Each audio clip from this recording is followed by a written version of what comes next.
Welcome to tea shorts. ఆర్థిక సంస్కరణలో భాగంగా ప్రపంచీకరణ వల్ల ప్రయోజనాలు, గ్లోబలైజేషన్ వల్ల ప్రయోజనాలు, గ్లోబలైజేషన్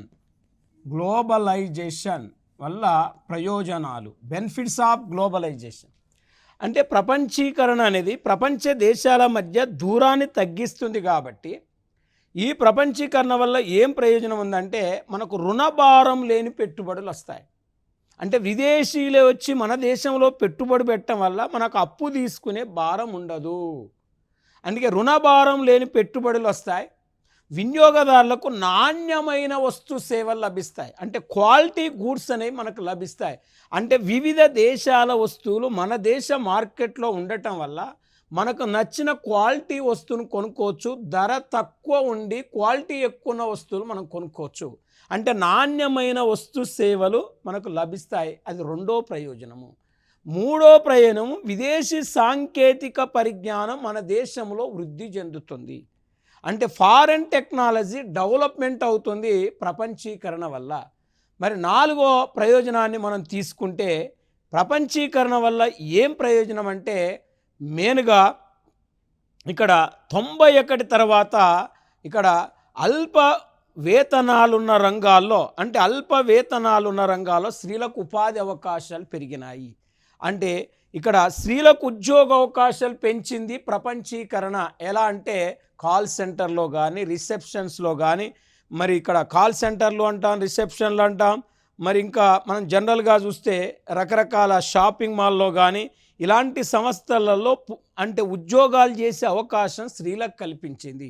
అంటే తక్కువ వేతనాలున్న రంగాల్లో ఉద్యోగ అవకాశాలను ప్రపంచీకరణ పెంచిందంటే 91 తర్వాత మహిళలు ఆర్థిక కార్యకలాపాల్లో పాల్గొంటున్నారు.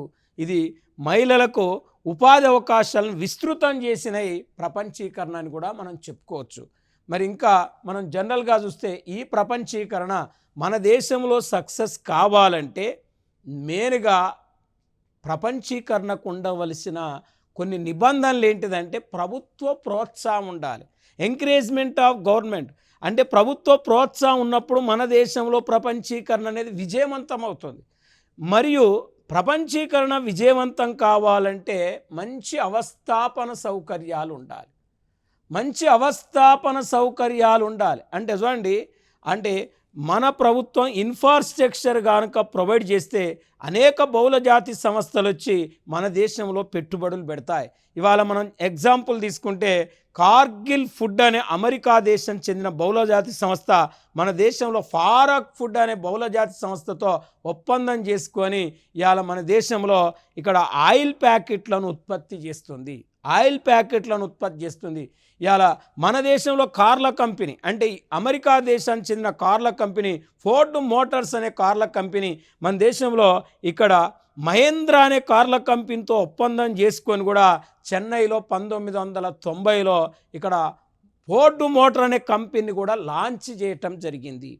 ఇవాళ మన దేశ బహుళజాతి సంస్థలను పరిశీలించినట్లయితే టాటా మోటార్స్ కానీ, ఇన్ఫోసిస్ కానీ, మరి జనరల్గా చూస్తే ఏషియన్ పెయింట్స్ కానీ ఇలాంటి భారతదేశం యొక్క బహుళజాతి సంస్థలను కూడా కొన్నిటిని మనం చెప్పుకోవచ్చు. అంటే బహుళజాతి సంస్థల వల్ల వెనకబడిన ప్రాంతాలు కూడా అభివృద్ధి చెందుతాయి. అంటే వెనకబడిన ప్రాంతాలు అభివృద్ధి చెందాలంటే మెయిన్గా బహుళజాతి సంస్థలు రావాలంటే మన ప్రభుత్వం కూడా అవస్థాపన సౌకర్యాలు కల్పించాలి.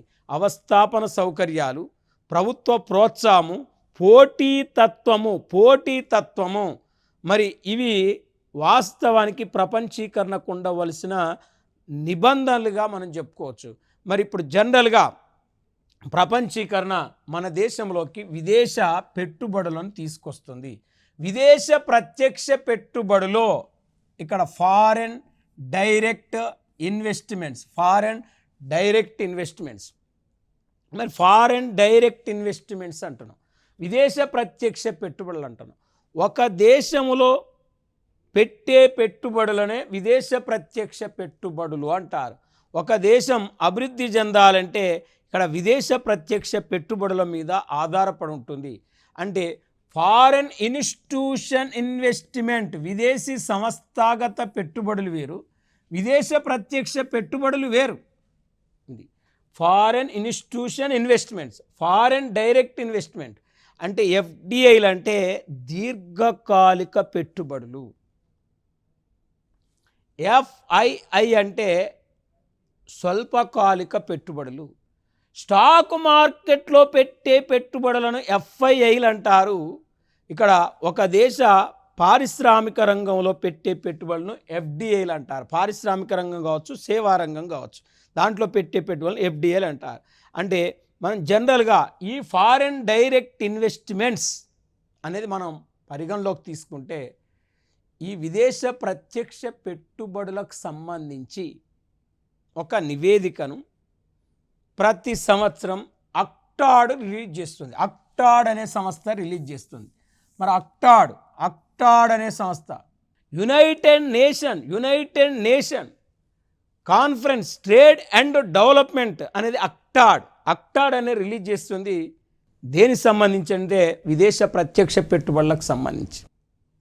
మరి ఈ అక్టాడ్ 2024 జూన్ 20వ తారీఖు నాడు అక్టాడ్ నివేదికను విడుదల చేయటం జరిగింది. 2024 జూన్ 20న అక్టాడ్ నివేదికను రిలీజ్ చేయటం జరిగింది.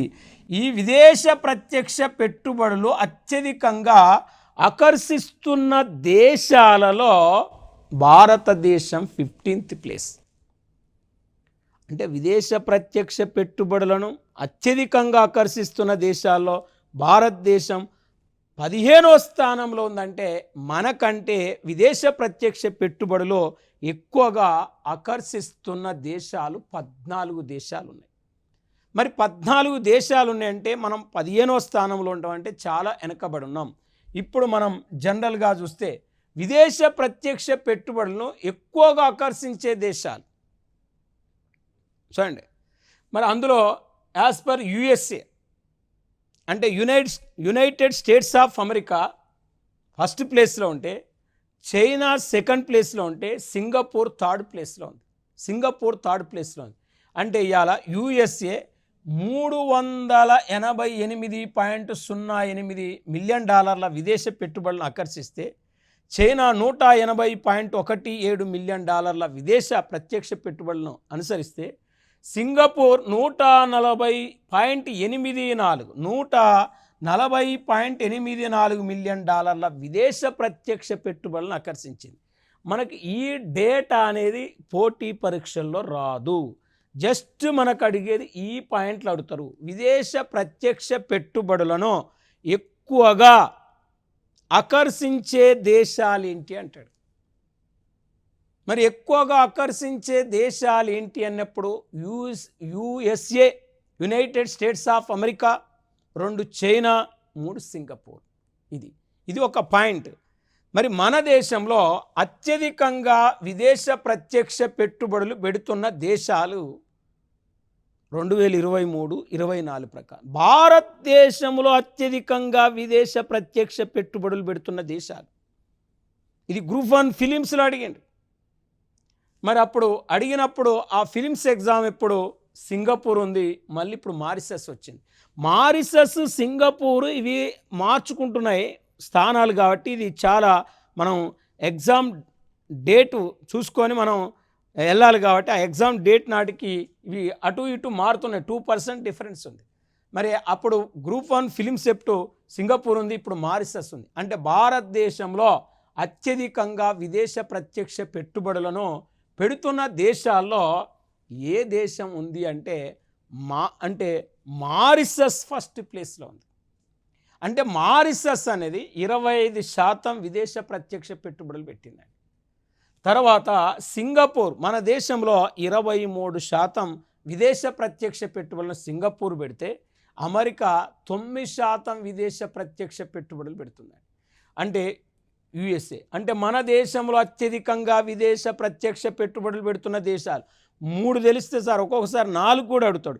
3 తెలిస్తే 4 ఆప్షనల్ ఆటోమేటిక్గా మనకు 4 ఆప్షనల్ మనం గుర్తుపట్టవచ్చు. మరి ఇప్పుడు జనరల్గా నెక్స్ట్ మనం చూస్తే విదేశ ప్రత్యక్ష పెట్టుబడులను ఎక్కువగా ఆకర్షిస్తున్న రంగాలు ఏంటి అంటే భారతదేశంలో ఏ రంగాల్లో అత్యధికంగా విదేశ ప్రత్యక్ష పెట్టుబడులు ఎక్కువ పెడుతున్నారు. మన దేశంలో ఏ రంగాలు విదేశ ప్రత్యక్ష పెట్టుబడులను ఎక్కువ ఆకర్షిస్తున్నాయంటే ఇక్కడ ఎకనామిక్ సర్వీసెస్ ఎక్కువగా ఆకర్షిస్తున్నాయి. ఆర్థిక సేవలు అనేది ఇస్తే ఆర్థిక సేవలే చేయాలి. అంటే సాంఘిక సేవలు, సాధారణ సేవలు, ఆర్థిక సేవలని 3 రకాలు ఉంటాయి. సేవలలో 3 రకాలు ఉంటాయి. మరి ఇక్కడ ఎకనామికల్ సర్వీసెస్ అంటే ఆర్థిక సేవలు అంటే విత్తము, ఫైనాన్షియల్. చూడండి, బ్యాంకులు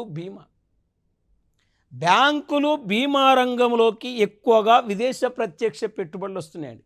అంటే దాదాపు 16% విదేశ ప్రత్యక్ష పెట్టుబడులను ఈ బ్యాంకులు బీమా రంగం అనుసరించింది. తర్వాత విదేశ ప్రత్యక్ష పెట్టుబడులు ఎక్కువగా ఆకర్షిస్తున్న రంగాన్ని మనం తీసుకుంటే ఇక్కడ కంప్యూటర్ అనేది ఒక రంగం విదేశ ప్రత్యక్ష పెట్టుబడులను ఎక్కువగా ఆకర్షించింది. మరి కంప్యూటర్ అనే సెక్టారు విదేశ ప్రత్యక్ష పెట్టుబడులను ఎక్కువగా ఆకర్షించింది అని చెప్తున్నాం. ఎక్కువగా మనకు 15% విదేశ ప్రత్యక్ష పెట్టుబడులను అట్రాక్ట్ చేసింది. 15% విదేశ ప్రత్యక్ష పెట్టుబడులను ఆకర్షించింది. మరి ఆకర్షించింది అంటే మనం చూడండి, కంప్యూటర్ 15% అంటే చూడండి. తర్వాత వ్యాపారం, ట్రేడ్ సెక్టార్ కూడా మనం తీసుకుంటే 6% విదేశ ప్రత్యక్ష పెట్టుబడులను ఆకర్షించింది. మరి 6% విదేశ ప్రత్యక్ష పెట్టుబడులను ఆకర్షించింది వ్యాపార రంగము అనేది చూస్తే, సేమ్ టెలికమ్యూనికేషన్ రంగం కూడా 6%. టెలికమ్యూనికేషన్ రంగం కూడా 6% విదేశ ప్రత్యక్ష పెట్టుబడులను ఆకర్షించినాయి. ఒక్కసారి చూడండి, విదేశ ప్రత్యక్ష పెట్టుబడులను ఎక్కువగా ఆకర్షించిన రంగాలు ఏంటి అని అడిగినప్పుడు ఫస్ట్ మనం గుర్తుపెట్టుకోవాల్సింది ఏం గుర్తుపెట్టుకోవాలి? Financial services. ఆడ ఫైనాన్షియల్ సర్వీస్ ఇచ్చి, సామాజిక సేవలు ఇచ్చి, సాధారణ సేవలు ఇచ్చినప్పుడు ఆర్థిక సేవలు చేయాలి. విద్యా, వైద్య, ఆరోగ్యము, గృహ నిర్మాణం అలా ఇచ్చి బ్యాంకులు బీమా ఇస్తే బ్యాంకులు బీమా చేయాలి.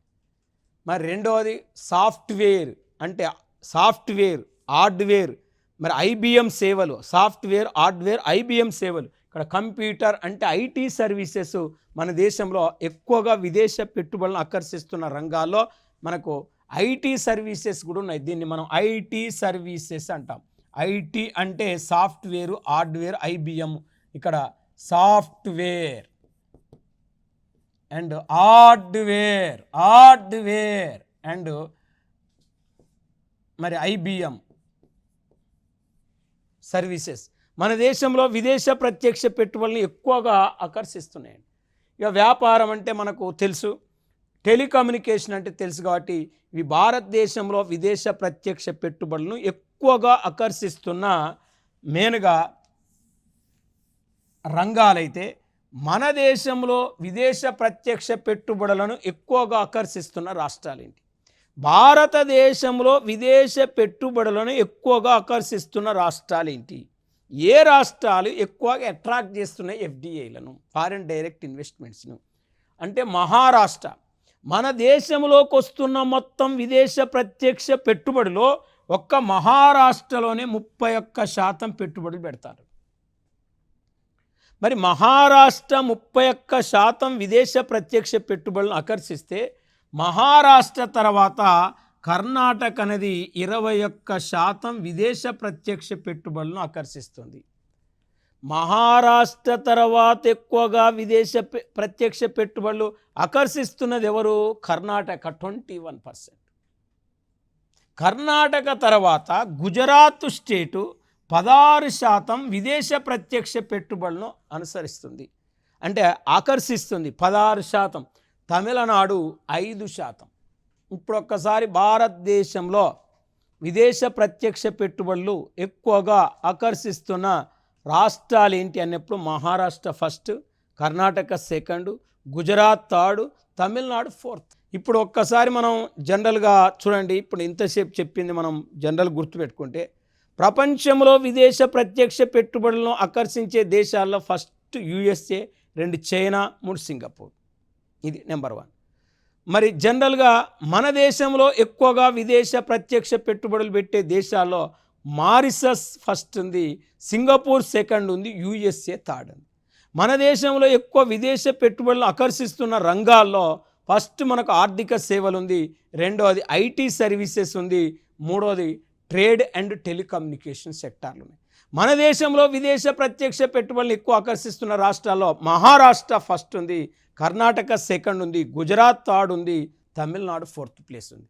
ఇప్పుడు నెక్స్ట్ మనం పరిగణలోకి తీసుకుంటే ఈ విదేశ ప్రత్యక్ష పెట్టుబడులు ఫారెన్ డైరెక్ట్ ఇన్వెస్ట్మెంట్స్ అంటే ఎఫ్డిఐ ఫారెన్ డైరెక్ట్ ఇన్వెస్ట్మెంట్స్, ఇందులో 49%, 51%, 74%, 100% విదేశ ప్రత్యక్ష పెట్టుబడులు కూడా అనుమతిస్తారు. మరి దాదాపు మనకు ఇక్కడ 100% విదేశ ప్రత్యక్ష పెట్టుబడులు అనుమతించే రంగాల్లో మెయిన్గా మనం తీసుకుంటే సెజ్జులు కీలకమైన సెజ్జులు, స్పెషల్ ఎకనామిక్ జోన్స్. మరి ఇక్కడ పెట్రోలియం, వైమానిక, నూనె శుద్ధి, మరి ఇక్కడ వైమానిక, నూనె శుద్ధి, పెట్రోలియం, సెజ్జులు, ఈ కామర్సు, ట్రాన్స్పోర్టు, హోటళ్ళు, రెస్టారెంట్లు, ఫార్మాస్యూటికల్స్ ఇలాంటి రంగాల్లో 100% విదేశ ప్రత్యక్ష పెట్టుబడులను అనుమతించటం జరిగింది.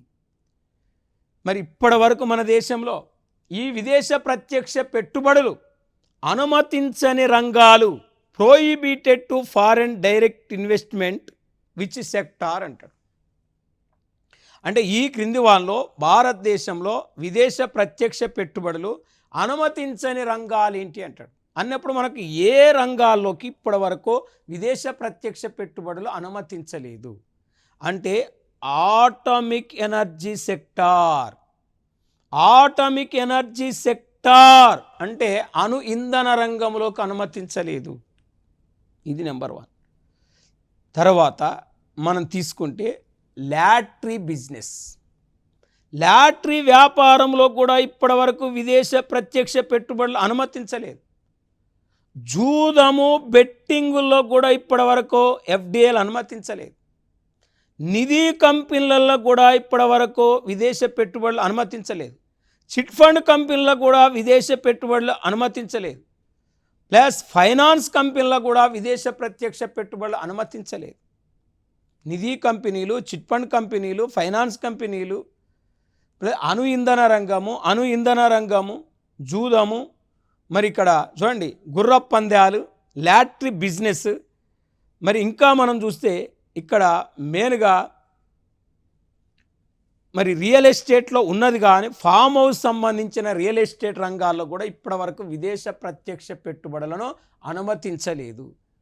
ఇవన్నీ కూడా విదేశ ప్రత్యక్ష పెట్టుబడులు ఇప్పటి వరకు అనుమతించని రంగాలుగా మనం గుర్తుపెట్టుకోవాలి. మరి ఈ విదేశ ప్రత్యక్ష పెట్టుబడులు మనకు compulsory most important foreign direct investments అని. నెక్స్ట్ మనం విదేశ మారక నిల్వలనే అంశాన్ని తీసుకుంటే ఫారెన్ ఎక్స్చేంజ్ రిజర్వ్స్, ఒక దేశ కరెన్సీని మరొక దేశ కరెన్సీ రూపంలో మార్చుకోవటాన్ని విదేశ మారకపు రేటు అంటారు. ఒక దేశ కరెన్సీని మరొక దేశ కరెన్సీ రూపంలోకి మార్చుకోవటాన్ని విదేశ మారకపు రేటు అంటారు, ఫారెన్ ఎక్స్చేంజ్ రేట్ అంటారు. ఒక దేశ కరెన్సీ మీద మరొక దేశం కరెన్సీ రూపంలో చేసే క్లైములనే విదేశ మారక నిల్వలు అంటారు. మన దగ్గర విదేశ మారక నిల్వలు ఎక్కువగా ఉన్నాయంటే చెల్లింపుల కంటే స్వీకరణలు ఎక్కువగా ఉన్నాయని అర్థం. అంటే చూడండి, ఇప్పుడు మనం రూపాయి ఇచ్చి డాలర్ తీసుకోవటం, రూపాయి ఇచ్చి దీనార్ తీసుకోవటం, రూపాయి ఇచ్చి మనం పౌండ్ తీసుకోవటం, ఇలాంటివన్నీ కూడా విదేశ మారక నిల్వల కిందికి వస్తాయి, ఫారెన్ ఎక్స్చేంజ్ రిజర్వ్ కిందికి వస్తాయి. అంటే ఒక దేశ కరెన్సీని మరొక దేశ కరెన్సీలో మార్చుకోవడానికి విదేశ మారక రేట్ అన్నాం. ఒక దేశ కరెన్సీ మీద మరొక దేశం కరెన్సీ రూపంలో చేసే క్లైములను విదేశ మారక నిల్వలు అన్నాం. మరి 1991లో భారతదేశం దగ్గర ఉన్న విదేశ మారక నిల్వలు కేవలం $1.2 బిలియన్. $1.2 బిలియన్ మాత్రమే భారతదేశం దగ్గర విదేశ మారక నిల్వలు ఉన్నాయి. అదే లేటెస్ట్ మనం ఇన్ఫర్మేషన్ తీసుకుంటే 2024 ఆగస్టు 30 నాటికి 2024 ఆగస్టు 30 నాటికి భారతదేశం దగ్గర ఉన్న విదేశ మారక నిల్వలు foreign exchange reserves in India according to 2024 August 30th అంటే 683 ఇక్కడ $683.987 బిలియన్ ఉన్నాయి. $683.987 బిలియన్ ఉన్నాయి. ఇంత విదేశ మారక నిల్వలు మన దగ్గర ఉన్నాయి.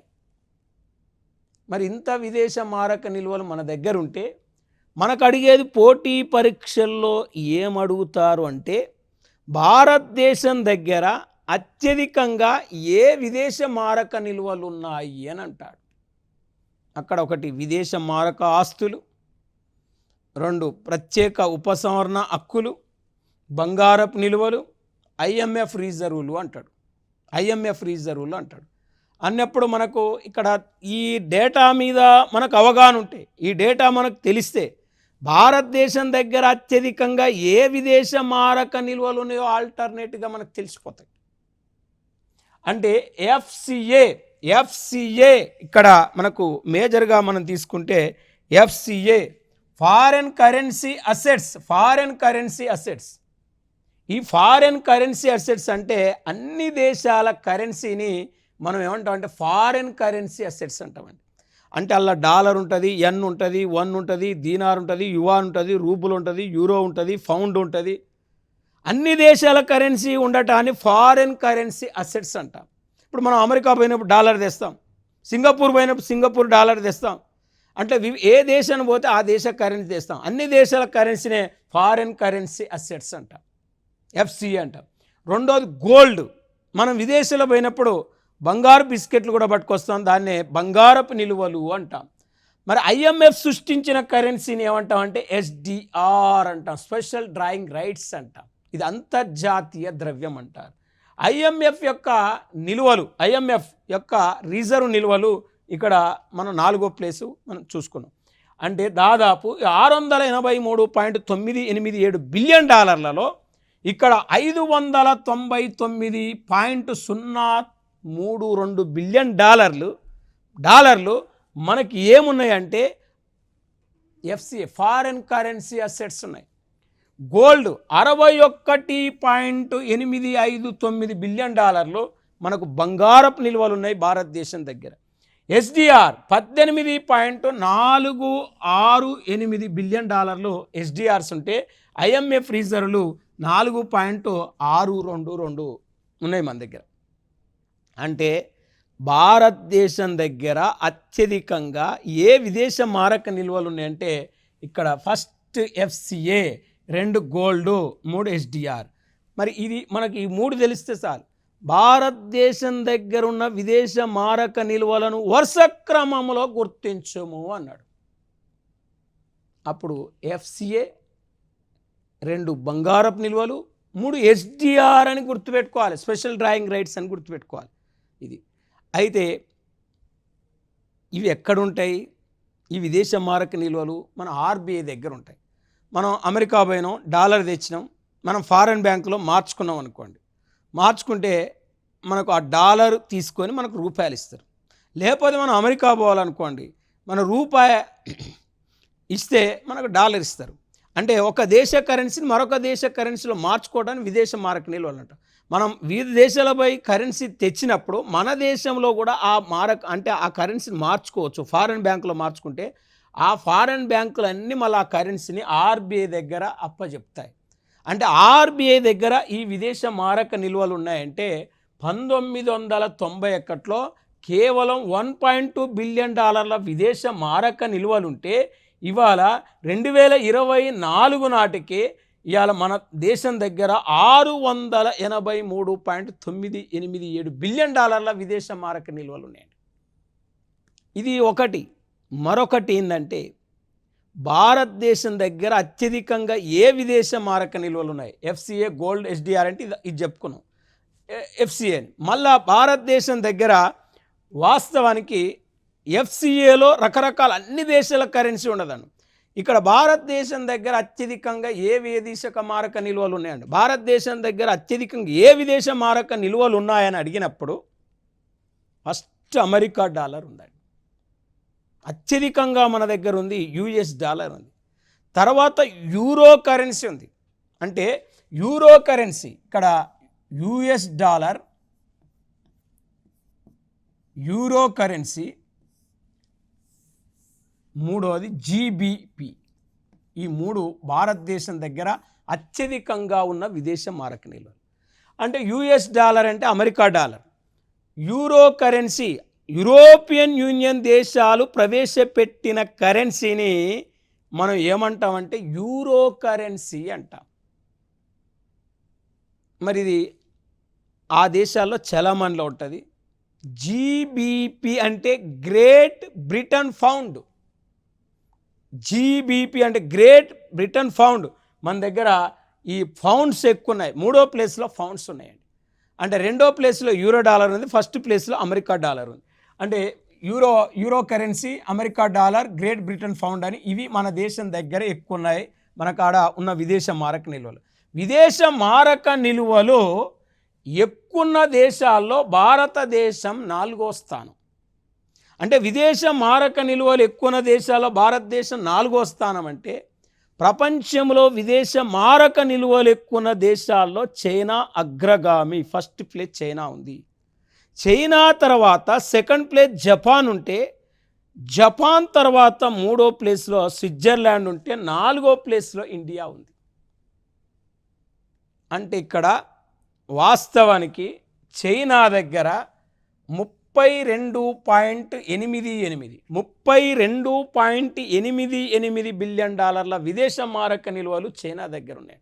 30 అంటే 3280, 3288 అంటే 3288 బిలియన్ డాలర్లు ఉన్నాయి. ఇక్కడ 1, 2, 3 అయితే 1235 బిలియన్ డాలర్లు ఉన్నాయి. అంటే చైనాకు 3288 బిలియన్ డాలర్లు ఉంటే జపాన్ 1235 బిలియన్ డాలర్లు ఉన్నాయి. అంటే జపాన్ కంటే దాదాపు డబల్ కంటే ఎక్కువ కూడా చైనా దగ్గర ఉన్నాయి. చైనా దగ్గర ఉన్న విదేశ మారక నిల్వలు 3288 అంటే 3288 బిలియన్ డాలర్లు ఉంటే ఇక్కడ 1235 బిలియన్ డాలర్లు ఉన్నాయి జపాన్ దగ్గర.